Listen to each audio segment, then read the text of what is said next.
Cyber ठगी के नए नए तरीके इजाद हो रहे हैं। एक ऐसा ही ठगी का धंधा है ओटीपी सेल। टेलीग्राम पर एक ऐसा ग्रुप था जो अपने फर्जी सिम पर आने वाले ओटीपी को 20 से 50 रुपए में किसी को बेच दिया करता था और इन ओटीपी से व्हाट्सएप, फेसबुक, बैंकिंग वाले जैसी एप्लीकेशन को इस्तेमाल किया जाता था। फिर फर्जी अकाउंट से बड़े बड़े अधिकारियों पर रौब झाड़कर ट्रांसफर, पोस्टिंग करने के लिए कहा जाता था और ठग बदले में मोटा पैसा वसूला करते थे। देखिए कैसे पूरी ठगी को अंजाम दिया जाता है।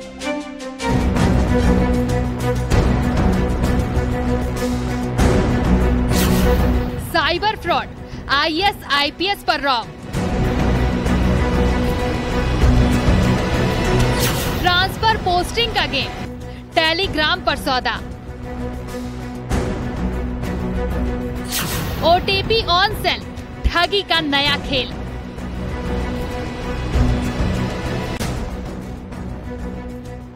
मंत्रियों का निजी सचिव बनकर देश में बड़े अधिकारियों को कॉल करके ट्रांसफर पोस्टिंग का दबाव बनाने का धंधा इतना जोर पकड़ रहा था कि अधिकारियों के भी कान खड़े हो गए।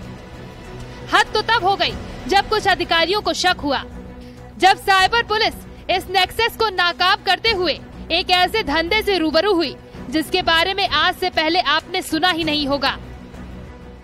गाजियाबाद पुलिस ने एक शातिर ठग को गिरफ्तार किया है, जिसके कब्जे से पुलिस ने फर्जी आधार कार्ड, फर्जी पैन कार्ड और फर्जी बैंक की पासबुक भी बरामद की है। दरअसल पूरा मामला गाजियाबाद के वेब सिटी थाना क्षेत्र का है, जहां रहने वाला बदमाश अभिषेक बड़े ही शातिराना अंदाज से फर्जी कागजों से पहले एक फर्जी प्रोफाइल तैयार किया करता था। उस प्रोफाइल के जरिए अलग अलग अकाउंट बनाने के बाद उच्च अधिकारियों पर अपना रौब गालिब किया करता था। गाजियाबाद पुलिस ने एक ऐसे शख्स को गिरफ्तार किया है जो ठगों के गैंग को फर्जी आईडी पर सिम खरीदकर उपलब्ध करवाता था। इतना ही नहीं, ये शख्स ओटीपी का भी सौदा करता था, चाहे एक दिन के लिए एक्सेस चाहिए हो या एक महीने के लिए। व्यक्ति के पास से 35 सिम कार्ड, 5 मोबाइल, 27 आधार कार्ड, 6 पैन कार्ड, इस तरह के दस्तावेज मिले हैं जो कि फर्जी तरीके से इसके द्वारा बनाए गए हैं। इन दस्तावेजों को बनाकर ये सिम क्रय करता था। इन सिमों का यूज किसी खुद भी फ्रॉड करने के लिए एवं अन्य व्यक्ति जो फ्रॉड करना चाहें उनको विभिन्न तरह के एप्लीकेशन इन सिम नंबरों पे रजिस्टर करा के उनकी जो ओटीपी प्राप्त होती थी उसको ये टेलीग्राम चैनल के माध्यम से बेच करके फ्रॉड करने का कार्य ये लोग करते थे। मूल रूप से बिहार में सीतामढ़ी का रहने वाला अभिषेक फिलहाल गाजियाबाद के शहपुर बमहेटा गांव में किराए पर रहता था। आरोपी से 6 पैन कार्ड, 27 आधार कार्ड, 32 सिम कार्ड बरामद हुए हैं। पूछताछ में अभिषेक ने पुलिस को बताया कि जिसमें कुछ बहुत वरिष्ठ अधिकारियों के को ये फोन मैसेज उन व्हाट्सएप प्रोफाइल्स के माध्यम से करते थे, जिसको इन्होंने इस तरह से फर्जी तरीके से बनाया था और विभिन्न तरह की भ्रामक सूचनाएं देना। देखिए उस टेलीग्राम ग्रुप पे करीब अभी 2600 लोग के आसपास है जुड़े हुए हैं, क्योंकि बहुत सारे ऐसे उसमें अकाउंट्स हैं जिसका कोई पीछे का चैनल नहीं है, तो उसके लिए तो हम टेलीग्राम से उसकी डेटा मंगाएंगे। बट फिलहाल जो नंबर्स ट्रेस हो पाए हैं, जिसको इन्होंने ओटीपी सेल करा है, जिसके इनके बैंक अकाउंट में ट्रांजैक्शन डिटेल्स हैं उन संबंधित लोगों के द्वारा से, और उन ओटीपी को यूज करके उन्होंने कुछ या तो भ्रामक तथ्य प्रेषित किए हैं या किसी के साथ ठगी करी है। वो फर्जी आधार, पैन कार्ड तैयार करके उन पर फर्जी सिम खरीदता था। इन डॉक्यूमेंट्स पर फोटो अपनी इस्तेमाल करता था, लेकिन बाकी नाम पते फर्जी होते थे। इसके बाद इन्हीं आईडी पर वो फर्जी बैंक खाते खुलवाता था। इन खातों में ठगी का पैसा इकट्ठा किया जाता था। साथ ही टेलीग्राम पर ओटीपी एक ऐसे गैंग को चंद रुपए में बेचता है जो बड़े स्तर के फ्रॉड से जुड़ा हुआ है।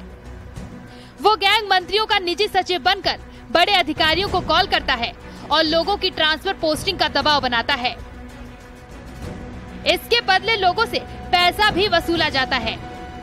साइबर एक्सपर्ट की माने तो टेलीग्राम पर तमाम तरह के फर्जीवाड़े से जुड़े धंधे चलते हैं।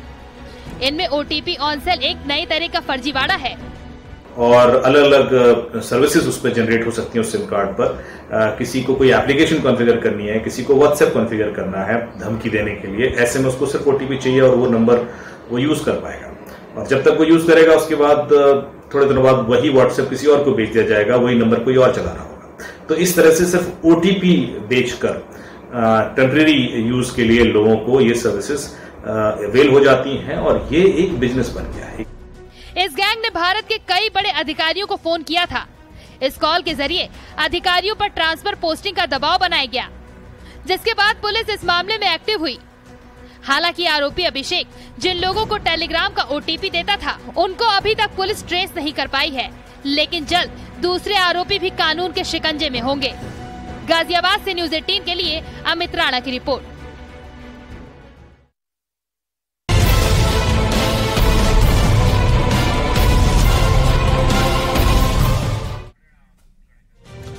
भारत से पाकिस्तान गई अंजू पर वहां की सरकार मेहरबान है।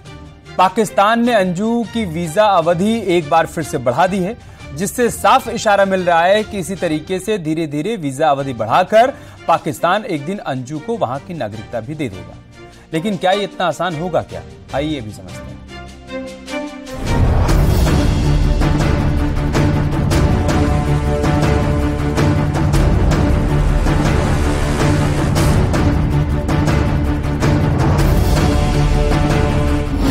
अंजू पर क्यों मेहरबान है पाकिस्तान? पाकिस्तान ने बढ़ाया अंजू का वीजा। अंजू को मिलेगी पाकिस्तान की नागरिकता। पाकिस्तान की सरकार ने अंजू का वीजा 2 महीने के लिए बढ़ा दिया। अंजू पिछले महीने ही पाकिस्तान के खैबर पख्तूनख्वा पहुंची थी। इसके बाद अंजू के इस्लाम धर्म अपनाने और नसरुल्लाह से शादी करने की भी खबरें आईं। अंजू अपने पति अरविंद और 2 बच्चों को राजस्थान के अलवर में छोड़कर पाकिस्तान चली गई थी। अंजू का वीजा 20 अगस्त को खत्म हो रहा था, लेकिन अब अंजू का वीजा 2 महीने के लिए बढ़ा दिया गया और बताया जा रहा है कि बाद में उनका वीजा बढ़ाकर 1 साल के लिए कर दिया जाएगा। भारत से पाकिस्तान गई अंजू अब वापस नहीं लौटना चाहती है, क्योंकि पाकिस्तान की सरकार ने उसका वीजा फिलहाल 2 महीने के लिए बढ़ा दिया है और आगे भी बढ़ाने की तैयारी में है। इससे लग रहा है कि अंजू ने अब पाकिस्तान में ही रहने का मन बना लिया है। अंजू को मिलेगी पाकिस्तान की नागरिकता।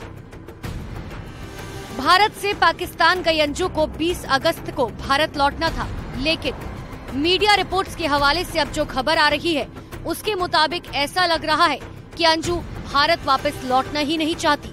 खुफिया सूत्रों के मुताबिक हाल ही में अंजू इस्लामाबाद गई थी। बताया गया कि अंजू गिफ्ट देने वाले एक शख्स से मिलने के लिए इस्लामाबाद पहुंची थी, लेकिन खुफिया सूत्रों के हवाले से खबर है कि अंजू इस्लामाबाद में विदेश मंत्रालय के अधिकारियों से मिलने के लिए गई थी। पाकिस्तान के विदेश मंत्रालय के अधिकारियों से अंजू की मुलाकात का मकसद अंजू का वीजा बढ़ाना तो था ही, अब उन्हें पाकिस्तान की नागरिकता देने की भी तैयारी है। सूत्रों के हवाले से खबर है कि 3 दिन पहले ही अंजू ने इस्लामाबाद में पाकिस्तान के विदेश मंत्रालय के अफसरों से मुलाकात की थी। उसके बाद चर्चा है कि वहां की सरकार अंजू को पाकिस्तान की नागरिकता दे सकती है। वीजा बढ़ाने के अलावा इस बात की योजना बनाई जा रही है कि पाकिस्तान से अंजू और नसरुल्लाह को दुबई शिफ्ट कर वहां बसा दिया जाए। इसके पीछे की वजह ये बताई जा रही है कि पाकिस्तान में अंजू का मामला खत्म हो जाएगा और पाकिस्तान की खुफिया एजेंसियों के आला अधिकारी अलग अलग बिंदुओं पर अंजू से पूछताछ कर पाएंगे।